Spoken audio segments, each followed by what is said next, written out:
bikes here. We're starting a trend at Winterport Drag Strip, but seriously, we're here in order to test this out.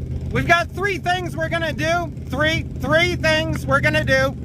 We've got a 252 with 1.3 ratio rockers in order to test out, along with a Honda 2-over connecting rod with a flat top Honda piston. Actually, I believe it's a Predator 212 piston in it. Then on top of that, we've got the fabled OMB Warehouse 3000 Engagement 30 Series spring. I, for the life of me, could not find anybody really doing a test and tune on that, so we're going to do that in another video. And then on top of that, we're also going to do a 292 cam build. We're going to test today, hopefully, if we get enough time. The problem with the 292 is I ordered the wrong piston. We got a guy waiting in order to race me. We ordered the wrong piston. I should have ordered a .570 in order to go in this Duromax engine, which is a Ducar block. That was my screw up. It is not NR Racing screw up, who I want to do a shout out to. Every part possible internal to the engine is NR Racing. So big thank you to them. Now, let's go put some time down on the 252 build and see what's going on. Because there's like 6 different mini bikes here right now.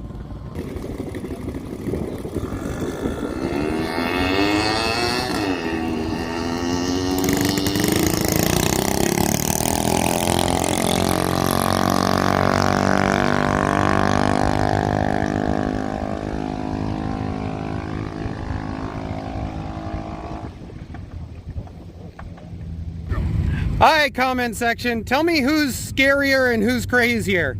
35 miles per hour on this little bugger, or 55 miles per hour on this little bugger. I'm not sure which one's worse, but that's what we're at right now. We've got the 252 cam. I'll post in the description down below links to everything in the engine build.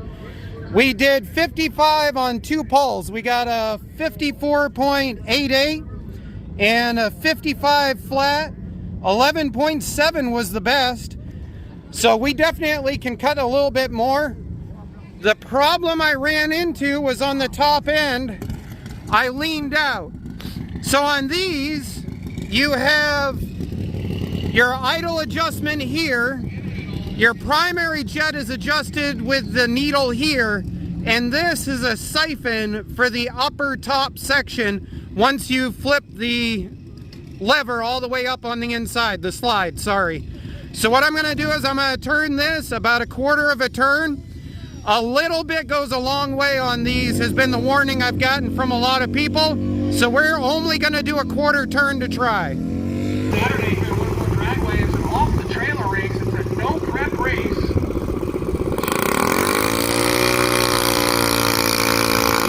All over the area.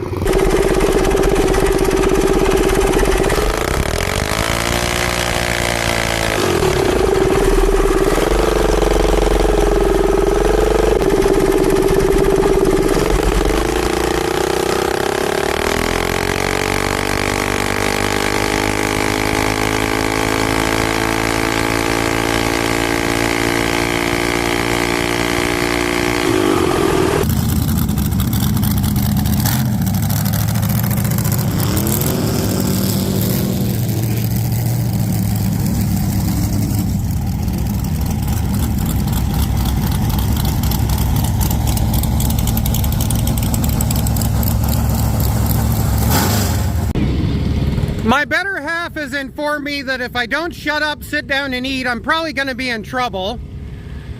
But she's probably right, because at this point, we're kind of just pinching pennies. What we've ended up doing was we turned out our idle jet we turned in our idle jet to richen it, and we ended up gaining about a quarter of a second, and then, a quarter of a mile per hour. And then we added a half a turn to the upper top jet. That got us another half or so.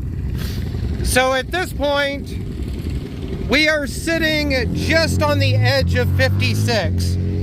We've got 55, we've got 55.7, and we got 55.5, all of which basically all the same exact 11.5, 11 point whatever. This one was actually better. I gotta see why that is, because it's a slower mile per hour, but better there. So I'm wondering if once we warm up the torque converter, if we're getting a little slip. I'm gonna grab lunch. Please comment down below. Do you think that the issue was that I adjusted the jet slightly too high, too low? Or do you think we're running into a torque converter quibble? I'm gonna pop off the 2.8mm to check the torque converter belt. And if it's roasted, you'll see a clip after this. If it's not roasted, we're gonna throw the OMB Warehouse 3000 on and see what that does. So stay tuned for next video, OMB 3000 testing. Hi guys, a little bit of hindsight is 20/20 here. When you're at the track and all of the adrenaline is flowing and stuff like that, sometimes you just don't fully think things through. And so I wanted to come back and rethink on this.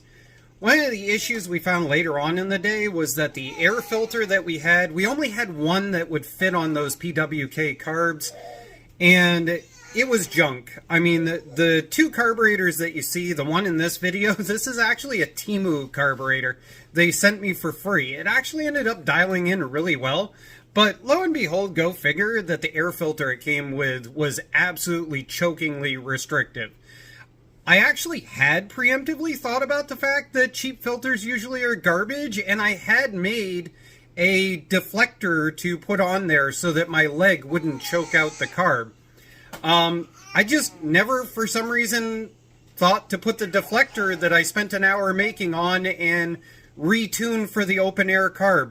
So we could have gone faster, there's no question there. The other thing is we were running a PVL flywheel because we built this thing as cheap on a budget as possible.